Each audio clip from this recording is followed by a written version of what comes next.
صحیح. اچھا مجھے یہ بتائیں اس سارے معاملے میں ایک تحریک تحفظ آئین پاکستان بنائی گئی. اب یہ جو تحریک تحفظ آئین پاکستان ہے اس کے کہا گیا کہ پنجاب سے سٹارٹ ہو رہا ہے معاملہ اور ہو بھی رہا ہے آپ کے علاقے سے اور غالباً آپ کے حلقے سے ہی. ہوسٹ آپ ہوں گے، ساتھ میں ظاہر ہے کہ دیگر ڈویژن کے لوگ بھی ہوں گے. تاریخیں تبدیل ہو رہی ہیں.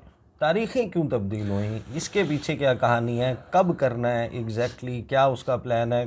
جو چیزیں اس میں اس وقت تک فائنل ہوئی ہیں. سر اس میں فرسٹ تو ڈیسائیڈ ہوا تھا کہ وی ول گو ٹو بلوچستان. وہاں پر ہم عید کے فوراً بعد ہم چمن میں گئے اور پشین میں گئے، 2 جلسے کر کے آ گئے. اس کے بعد 28 تاریخ کا جلسہ ڈیسائیڈڈ تھا کراچی کا، اور کراچی کے بعد 10 تاریخ کا جلسہ ڈیسائیڈڈ تھا فیصل آباد کا. ہمیں 28 کی اجازت نہیں ملی اور وہ معاملہ ہائی کورٹ میں چلا گیا. ادھر سے ہمیں 10 کی اجازت بھی نہیں ملی.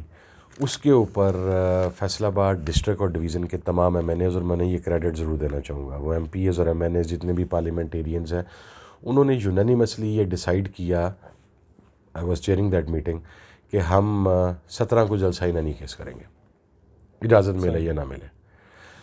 لیکن 9 تاریخ کو جس قسم کا کریک ڈاؤن ہوا پورے فیصل آباد میں، اس کے بعد ایک میٹنگ ہوئی اتحادی جماعتوں کی جس کے اندر 2 آراء تھیں.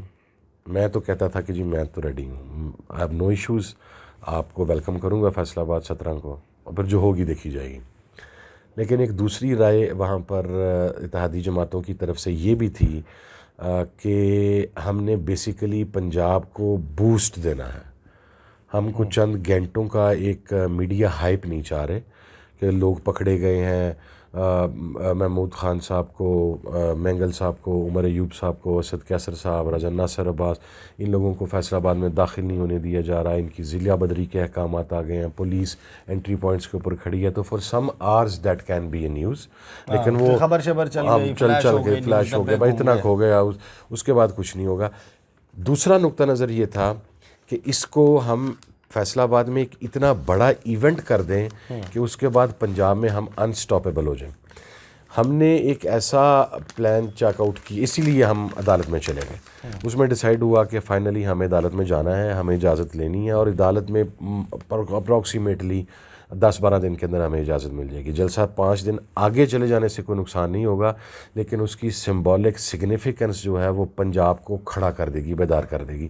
اس کے اوپر پھر کنسنسس ہوا سارا، جس کے بعد اسی لیے ہم نے آج کے دن تک اپلیکیشن نہیں دی تھی ہائی کورٹ میں اجازت کے لیے. اب آج ہماری طرف سے اپلیکیشن چلی گئی ہے عدالت میں، اور وہ تمام پارٹیز کی کنسنسس کے ساتھ گئی ہے.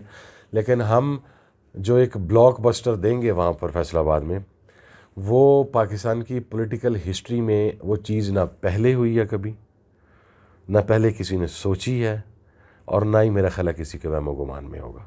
وہ میں انشاءاللہ دیٹ از مائی کمٹمنٹ کہ ہمیں ہائی کورٹ سے ایک مرتبہ آپ اجازت مل لینے دیں، وہ میں آپ کے ساتھ ہی انشاءاللہ وہ بریک کروں گا. اچھا. اور وہ ایک ایسا ایونٹ ہوگا کہ میں آپ کو یہ بات یقین دہانی سے کہہ سکتا ہوں کہ اس کے بعد Punjab will be unstoppable.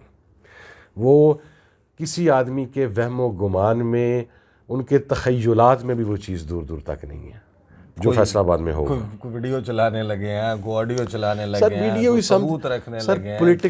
Political worker جو ہے نا، وہ میں 5 سال سے اپنے والد کے ساتھ ہوں. میں تو گراؤنڈ پہ ماریں بھی کھائی ہیں، اور میں تو شیلنگ کو ہمیشہ انجوائے کرتا ہوں. ٹھیک ہے، میں ڈنڈوں کو، مقصد ہے وہ جو ایک پروٹیسٹ ہوتا ہے اس کو میں نے تو ہمیشہ انجوائے کیا، میں نے کبھی اسے فرار حاصل نہیں کیا. لیکن جو ہوگا اس میں نہ شیلنگ ہوگی، نہ پروٹیسٹ ہوگا، نہ ہم پہ زور زبردستی ہو سکے گی. دس از مائی زور زبردستی نہ سر، نہ آپ اس دن ایک ایسا روپ دیکھیں گے اپوزیشن کا جو کوئی کم از کم پچھلے 75 سال میں اس کا پریسیڈنٹ موجود نہیں ہے. 75 سال میں اس کا پریسیڈنٹ موجود نہیں ہے. Whatever will happen there. اور یہ سرپرائز آپ میرے ساتھ بریک بھی کریں گے. That's my promise with you.